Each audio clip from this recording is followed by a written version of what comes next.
Bonjour, Isabelle Mampin, adjointe à la culture de la ville de Souston. J'ai le plaisir d'accueillir Guillaume Nouhaud, notre directeur artistique, même si je sais que tu n'es pas fan de l'expression, du festival Southtown Jazz, pour nous parler de cette 3e édition du festival. Est-ce que pour commencer, tu nous parles un peu de la genèse du festival, comment il est né, pourquoi? Oui, eh bien, donc le festival, il est, donc, comme tu l'as dit, à sa 3e année. Il a démarré, il n'était pas encore sous sa forme de festival en fait. À sa première année, c'était au départ une résidence avec le quintet de Jackie Bericoccia, qui est le professeur au Conservatoire des Landes de la classe de jazz.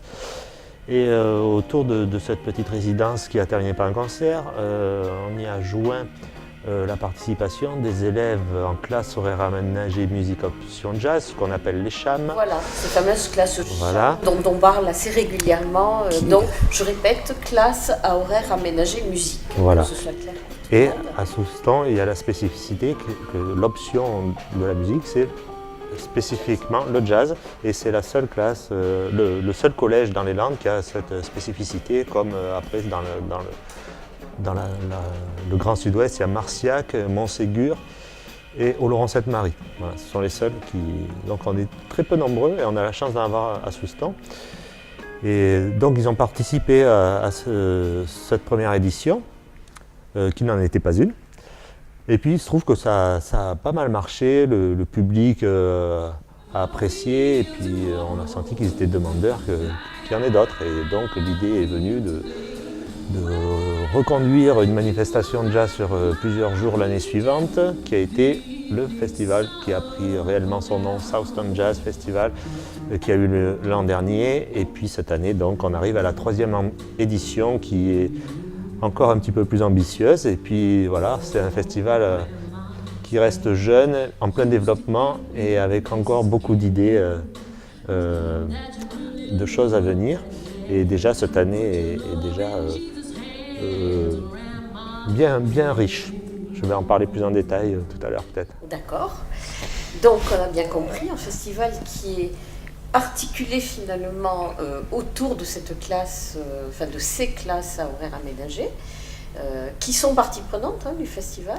Tout à fait, oui, ils participent activement en se produisant donc en première partie de soirée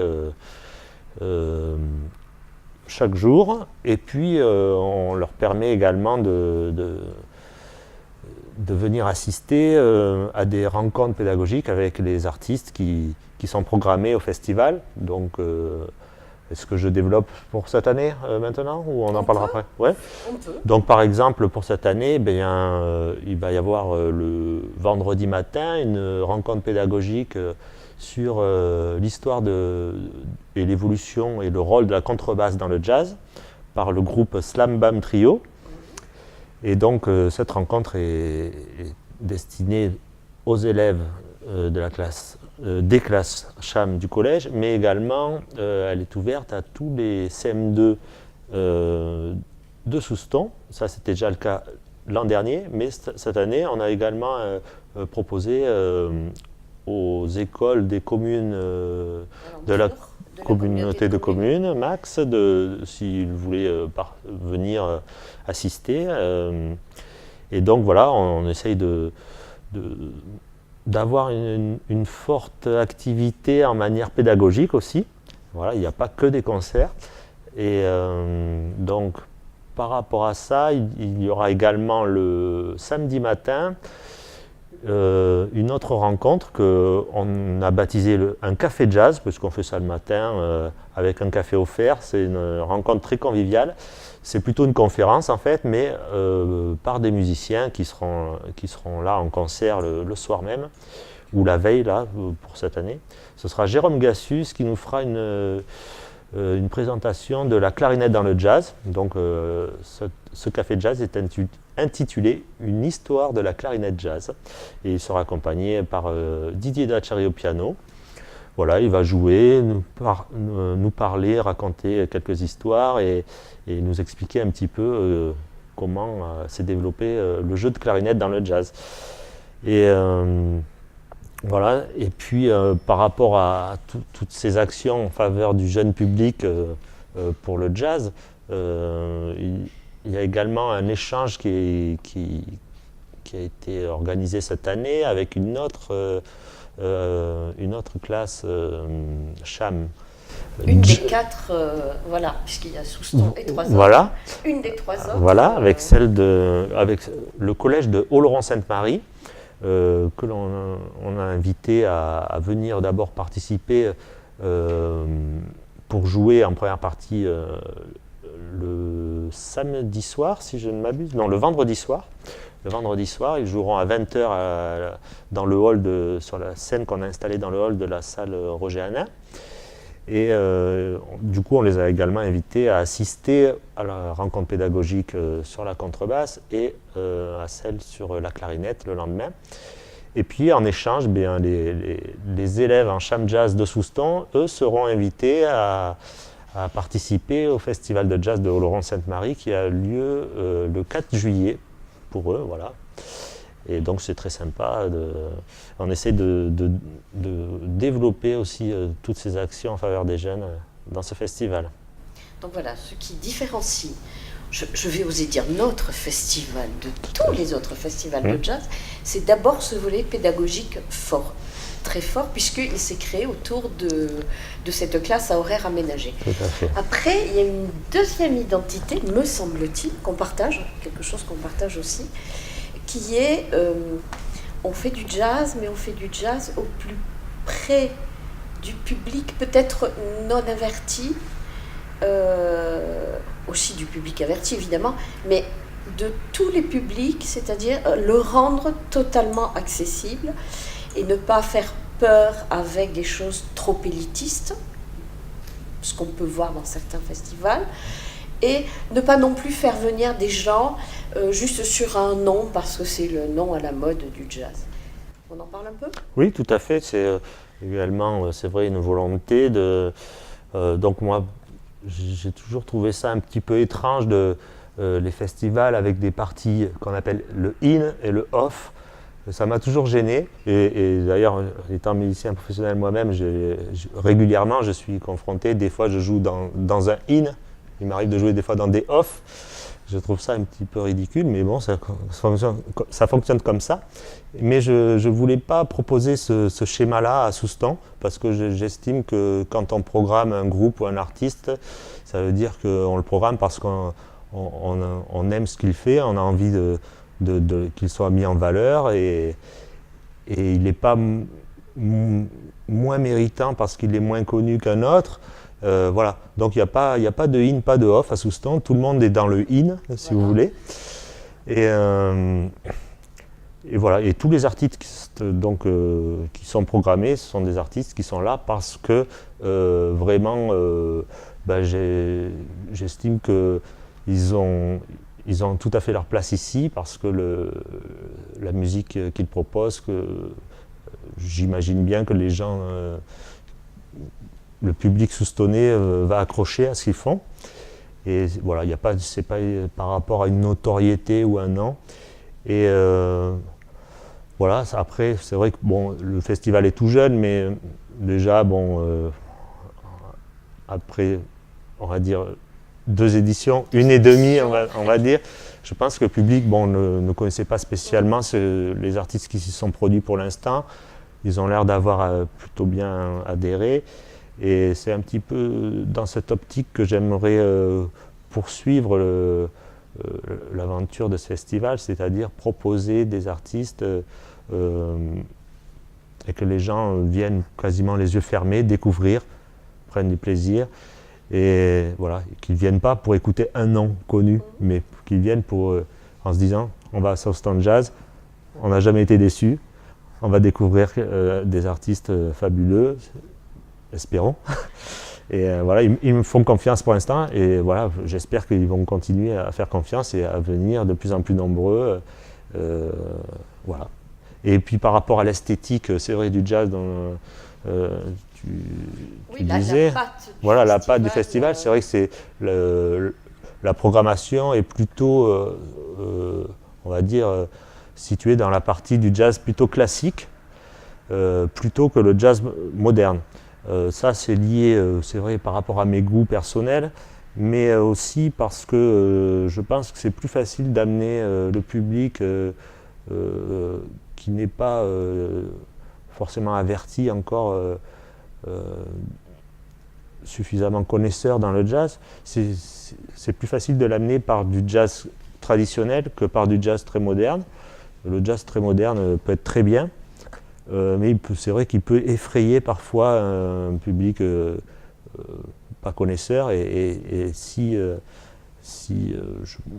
je pense, après je peux me tromper, mais je pense que si je proposais un jazz trop moderne à Soustons dès les premières années, beaucoup de public se serait dit « Ah, j'aime pas le jazz, bon, je reviens pas l'année prochaine ».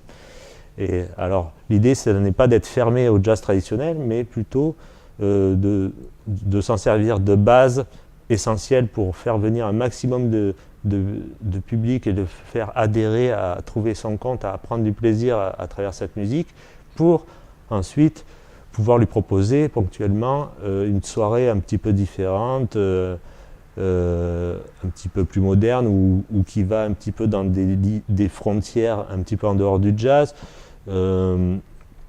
Mais la base de la programmation, c'est vrai, j'aimerais qu'elle reste plutôt dans le jazz traditionnel. Qui est en plus celui qui est enseigné. Qui est celui qui est la base de base d'enseignement. Voilà, quand on débute le jazz, c'est vrai qu'on débute plutôt par un jazz plutôt classique. Voilà. Ouais. Donc en fait, les deux idées, c'est tous les artistes sur un pied d'égalité. Tout à fait. On n'a pas la vedette et les autres. On n'a que des vedettes à Soustons. Voilà, à Soustons, on n'a que des vedettes, on est bien d'accord là-dessus. Et la deuxième chose, c'est vraiment pour tous les publics, que tout le monde puisse y trouver son compte, à la fois les amateurs qui connaissent le jazz depuis longtemps, qui peuvent en apprécier différentes esthétiques, et les gens qui n'en ont jamais entendu, je vais dire une grossièreté, ailleurs que dans les ascenseurs, finalement, qui ont pensé que c'était une musique d'ascenseur et qui vont se laisser tenter et découvrir que c'est autre chose et qu'on a des vrais moments de... Moi je dirais en tant que spectatrice, et pour avoir vécu les précédentes éditions, ce qui est bien, c'est que, et ça je ne l'ai pas vu ailleurs dans d'autres festivals, de jazz en tout cas, c'est qu'il y a un vrai moment d'échange. C'est un moment où, en sortant du spectacle, les gens ont envie d'aller parler avec les musiciens.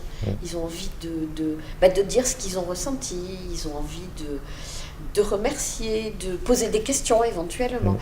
Et les artistes sont accessibles, c'est-à-dire que c'est un temps d'échange qui est possible. Et ça, c'est précieux. Dans notre identité, je crois que c'est précieux. Oui, c'est précieux et en même temps, c'est ce qui fait la base de pourquoi les musiciens choisissent de jouer cette musique aussi. C'est une musique vraiment de partage, d'échange. Et puis, c'est vrai que le public ici à Soustons est très ouvert finalement, est très réceptif. Et enfin, tout ce que tu dis, c'est vrai, je l'ai ressenti exactement pareil. En fait, le public motive les musiciens. Et les musiciens motivent le public, ça marche. Voilà, ça marche, c'est vraiment un échange qui fait que c'est vrai que le climat des éditions précédentes était dans une très bonne atmosphère de partage, c'est vrai. Oui, chaleureuse. Tout à fait. Je te propose maintenant de parler du programme de cette édition. Oui. Contracté de main de maître. Eh bien, ok, avec plaisir, je vais vous raconter un petit peu ce petit programme, donc, où l'on va retrouver plusieurs aspects du jazz, pas que des concerts, c'est vrai que, comme on l'a dit, activité pédagogique, mais aussi, donc, on va démarrer par du cinéma pour présenter chaque année un film en lien avec le jazz. Cette année, on a choisi Ascenseur pour l'échafaud. Voilà, le film ne traite pas en lui-même du jazz, mais historiquement, la musique du film est historique. Voilà. Donc c'est un film à voir et à revoir. Et puis on va également inaugurer une exposition photo qui aura lieu à la salle Roger Hanin, et également au pôle sud à Saint-Vincent-de-Tyrosse, donc un partenariat cette année entre la mairie de Soustons et Max, la communauté de communes, où exposeront donc 4 photographes, Fernand Mempin, Franck Mage, Max Loubert et Pierre Vignac. Donc les photos seront réparties dans ces 2 lieux. Le jeudi soir, donc, nous aurons les élèves de cham jazz du collège, les élèves de 6e et de 4e qui joueront en première partie de soirée à 20h. Et l'artiste qui jouera sur la scène à 21h s'appelle Drew Davis, donc c'est un excellent saxophoniste et chanteur britannique. Il sera accompagné par Thierry Ollet à l'orgue, fabuleux également, qui est actuellement l'organiste de Michel Leb, avec David Caïrou au saxophone, fabuleux, et Vincent Frade à la batterie, fabuleux également.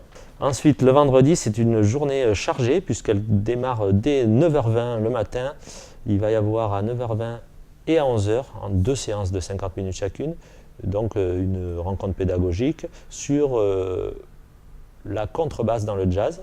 Donc cette petite histoire de la contrebasse va nous être racontée par Laurent Aslanian à la contrebasse et son groupe Slam Bam Trio, composé de Gérard Siffert à la trompette et Laurent Mastella à la guitare. Donc l'après-midi, ce groupe-là, Slam Bam Trio, jouera également un mini-concert pour les tout jeunes enfants de l'école maternelle Jean Sous Ducré à 14h30 pour leur faire découvrir un petit peu le jazz aux tout petits. Et à 17h, eh bien, ils iront animer cette fin d'après-midi à la maison de retraite. Et puis le soir, donc à la salle Roger Hanin, nous avons la première partie qui sera assurée par donc les élèves cham jazz de Oloron-Sainte-Marie, la classe de 5e. Et puis le concert en suivant sera Clarinette Summit, qui réunit Jérôme Gassus et Paul Chéron, 2 fabuleux clarinettistes, également saxophonistes qui joueront sax soprano. Et ils seront accompagnés par le trio de Didier Dachary. Voilà. Et le samedi, le matin, nous irons donc faire un petit saut à Saint-Vincent-de-Tyrosse, puisque nous se déroulera à Pôle Sud le café de jazz sur l'histoire de la clarinette jazz par Jérôme Gassus. C'est à 10h30. L'après-midi, on aura le stage de danse qui devient vraiment la tradition maintenant à bout de cette 3e année. Le samedi après-midi, c'est la danse swing. Stage animé toujours par Audrey Caudan, spécialiste des danses swing. À 14h, elle proposera un stage qu'elle intitule sur les solo swing, et à 16h sur la danse qu'on appelle le Lindy Hop. Le samedi soir, donc première partie toujours avec les élèves. Cette fois, nous retrouverons les 5e et les 3e chams de Soustons pour cette première partie du samedi à 20h. Et le concert sera à 21h avec Jérôme Etcheberry, Swing All Star. Donc Jérôme Etcheberry, c'est un trompettiste, vraiment c'est le top de la trompette swing en France aujourd'hui. N'ayons pas peur des mots, c'est vraiment le meilleur dans ce registre. Voilà. Et puis il sera accompagné donc, par Aurélie Tropez à la clarinette, Benoît de Flamini au trombone et la section rythmique dont je fais partie, avec Dave Blancorn à la guitare, Sébastien Gérardeau à la contrebasse. Et donc je serai à la batterie ce soir-là. Le dimanche, on vous donne rendez-vous à 16h30 pour ce qu'on appelle un showcase. Donc c'est la première fois qu'on fait ça. Parce que Pascal Segala, qui est un ami guitariste, a sorti un livre sur la vie de Pat Metheny, qui est un grand guitariste du jazz moderne. Donc ça va être entre une conférence, un concert, un showcase. On a appelé ça un showcase. Il va le jouer, il va parler, nous présenter son livre. Il sera accompagné par Ludovic Florin, qui est le co-auteur de ce livre également. Et à 18h, on retrouve donc là une soirée jazz brésilien avec Marie Carrier, qui est donc une chanteuse spécialisée dans la musique brésilienne. Voilà, donc ça va nous réchauffer le cœur et l'esprit avec l'arrivée du printemps. Ça va être très bien. Donc elle sera accompagnée par une flûtiste extraordinaire qui s'appelle Émilie Calmet. Et puis Yann Pénichou, que les Soustonnais fidèles ont déjà entendu l'an dernier, puisque c'était le guitariste qui a accompagné également la chanteuse Monique Thomas l'an dernier. Il y aura Thierry Lujan à la basse et Bruno Sauvé à la batterie. Voilà. Que dire de plus que j'aurais oublié? Eh bien, je crois que j'ai dit tout ce qu'il fallait dire. Donc on se retrouve le mercredi 28 mars, ici même en bas au rez-de-chaussée pour la séance de cinéma avec ascenseur pour l'échafaud. Et puis en suivant tous les soirs, le jeudi, le vendredi, le samedi, le dimanche, à Roger-Hanna, comme d'habitude, pour les concerts les plus fabuleux qui nous attendent. Tout à fait. Merci beaucoup, Merci, Guillaume. venez nombreux.